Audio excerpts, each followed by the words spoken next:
Hi guys, welcome to Coparenting 101, War of Many Battles. I'm Kate. So today we are going to talk about communicating with the narcissist while you're co-parenting. As you may have by now, these people are all about attention, positive or negative. And if you've gotten away from them or they left you, chances are they still want your attention, which either you're feeling bad, they love that, or you're hating them and you're angry, they love that, or you're trying to get them back, they love that too. So any kind of attention from you is positive regardless, because it simply means you're validating their existence to you. Okay, so once you've gotten away from these people, and of course we have kids, we're not going to completely go away. You now have to have a control over how you communicate with a narcissist. First of all, I say block everything from social media. Block the Facebook, block Instagram, block whatever you need to block. You don't need to be looking into what he or she is doing, because they'll be doing the most. Okay, so block all of that. You don't need all that negative energy.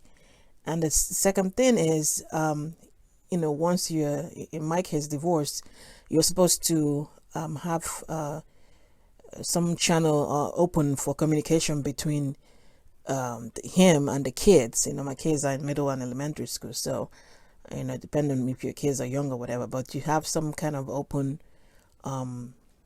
line or channel for communication, so you can't really block him everywhere, or him or her everywhere. In my case, I did block him on my phone because he was sending random messages, text messages, 1, 2 a.m., 3 a.m. in the morning, cussing me out, from me to my family members. It was ridiculous. So I blocked him there. But however, what I ended up doing, because I need to have that channel of communication between him and the kids, I went and installed a house phone, landline. Okay, so that way there's no, I don't need to have you on my phone, or you don't need to call them, because that's the thing, is they use the excuse of calling the kids, call your phone, which means your phone needs to be unlocked, which means they can send messages anytime they want. So I had a landline installed in my phone. I think I had what do they call that stuff, Magic Jack. You pay one fee, $35 I think a year, and that's it. So he calls them there. If they're home, then that's where you call them. You don't call them when they're not supposed to be at home. So that takes care of the channel of communication, and a line open that he can talk that way. I'm not part of it, so if that phone rings in my house, the kids know that's where he's calling, so they go answer the phone. I don't answer it. So you have that line open, and remove yourself from it, because you are trying to make yourself completely unavailable. Because you have to remember, these people think that just because they left you or you left them doesn't mean that they still don't own you, because they believe that they own you. Because I had my ex narc thinking he can just waltz in here anytime he feels like it, talking about he trying to buy McDonald's for the kids and they're gonna come drop it off. I said, if I see you over here, I'm gonna view it as a trespassing. So I don't come to your apartment. Do not come to my house unannounced, unless you're coming to pick them up at your allocated time. You got to put that boundary down, because they think this is some kind of extension.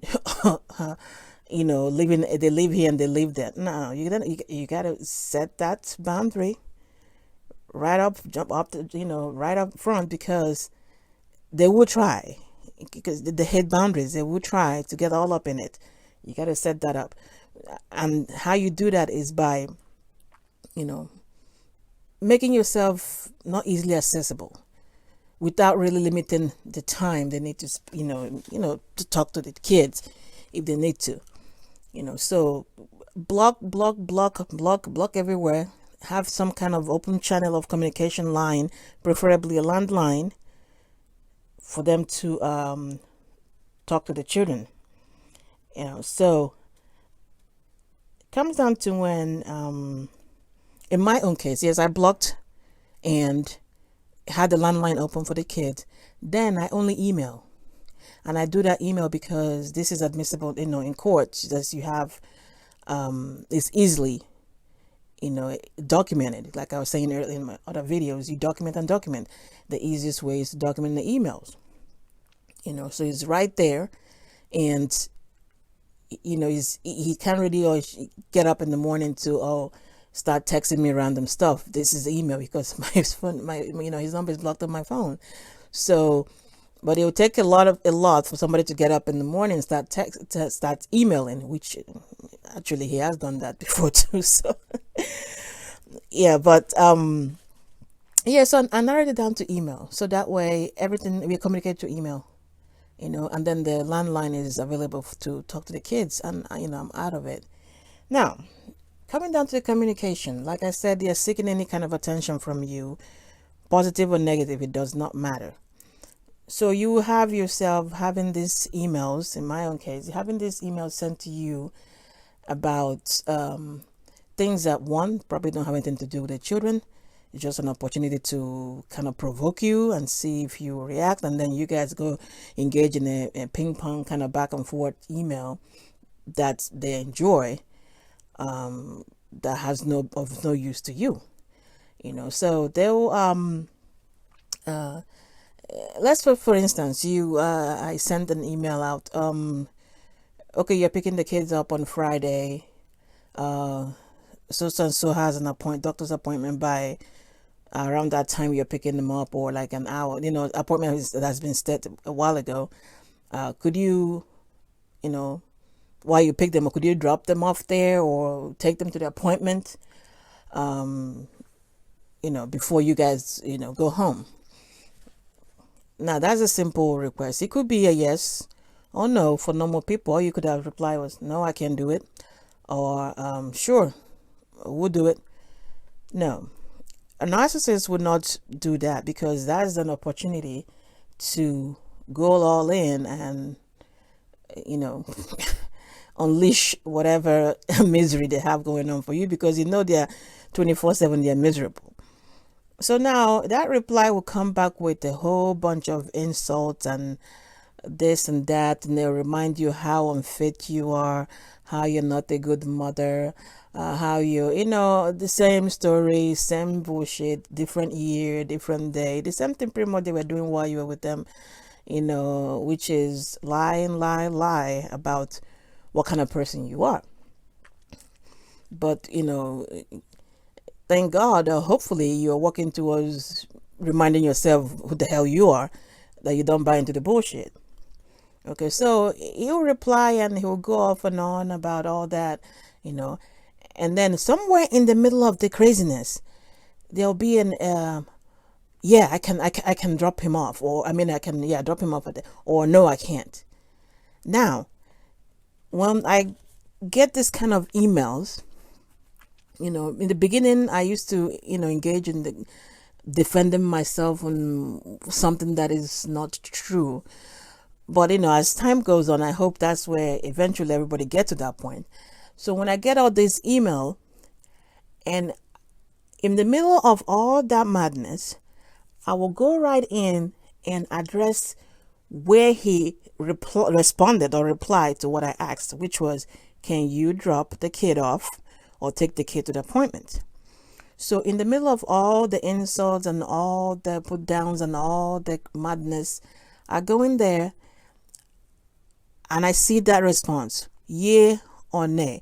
And whichever one it is, if you say, sure, yeah, I'm going to go ahead and do it or whatever, I'll go right in there and say, oh, thanks for taking him to his appointment. If he says, no, blah, blah, blah, blah, blah, I go in there and all I reply would be, no problem, I'm going to reschedule. Like, I will not address any other stuff surrounding that whole thing except that, you know. So I'll go right in there in the middle of the whole mess, select exactly what I asked, and answer that. That's it. Now, you know how frustrating that is for them. Because all these stones and bricks and stuff they threw at you, you were supposed to start hauling a boulder back to them, like throwing your own sticks and stuff. But no, you don't even, like, you send a message of, I don't even care enough to engage you in whatever it is you're trying to stay here. Because with time, when you get all these emails, all these messages from them that calls into question what your parenting skills, when we all know that they don't know shit about parenting. They calls into question your parenting skills, or calls into question of you as a woman or as a human being. All you need to do is sit down and ask yourself, now, which one of this is true? Which one?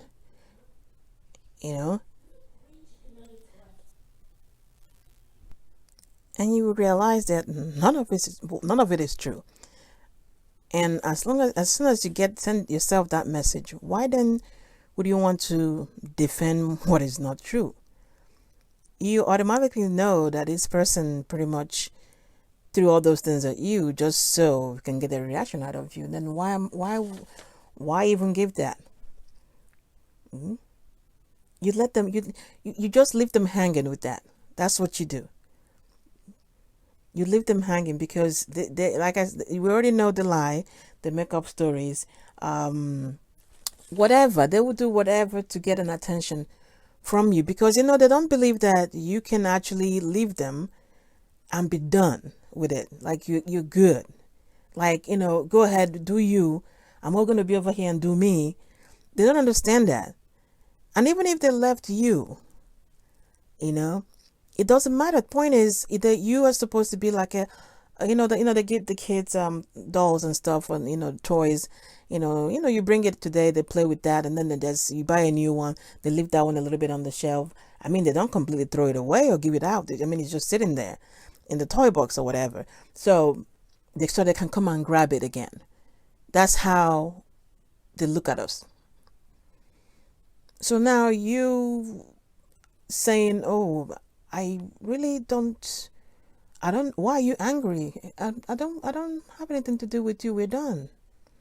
It's over. We just have kids. Stick to the kids. Focus on the kids, which, they can't do that because they don't really give a shit about the kids either. They don't. So best way for you to maintain your sanity, because you do need that if you're going to raise these children, is to block. You shouldn't have any interest at all in what they're doing in social media, because like I said, they are doing the most. None of it is true. You lived it. You know what went on in the house and what went on outside. Everything is just act.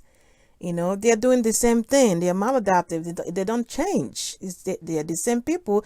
The same person, different house, different apartment, the different person. They are the same people. The 10 people, just block them. Block them everywhere. Block them on their phone. You need to open a line so they can communicate with their children. However you want to do that, that removes you out of it, so that you are not a go-between. You are not the connection. They can talk to the children if they want to. I guarantee you, once you set that up, the frequency they were calling the kids while they were going through you will stop. I can tell you that. It happened with me. It used to be sometimes twice a day. I want to talk to the kids. When I blocked them on that one, I put this phone over here in the house. Sometimes it go 4 days. It hasn't called them yet. 5 days. At one point, it was almost 2 weeks. Why? because the what isn't what they really wanted, which was to be in constant communication with you, to have free access to you, has been removed.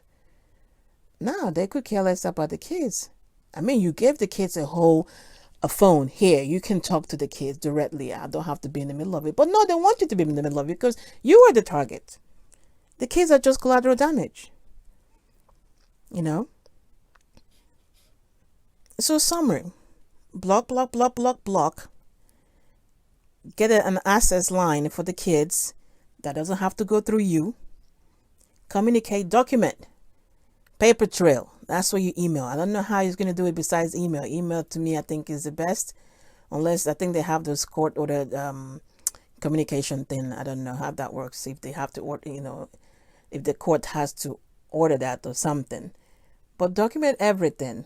Because when you're typing, when you're sending an email, it's easier. And it gives you time to calm yourself down in case you get one of those emails and you get pissed off and you just want to lash out. You calm down first, get your thoughts together and remember, this is intentional. None of this is true. Okay, so what am I addressing here?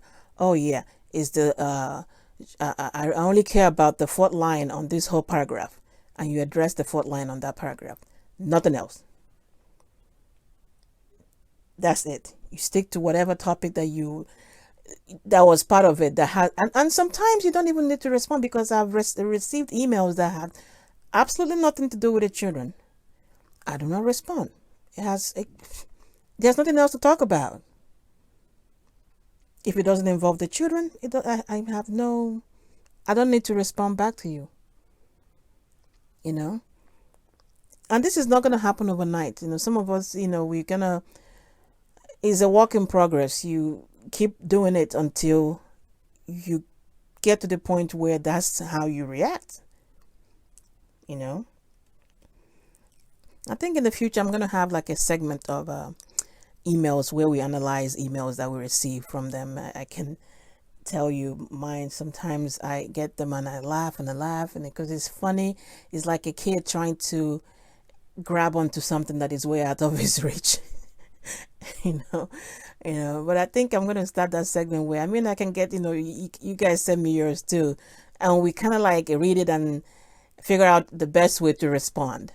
I think it's kind of like a practice kind of thing. So that way, the more you do it, the more the less you're triggered with this to lash out and feed into that negative energy they're trying to get out of you. Save your time, save your energy, put it into something that benefits you and the kids. We've already invested enough time in these people. Why give them more?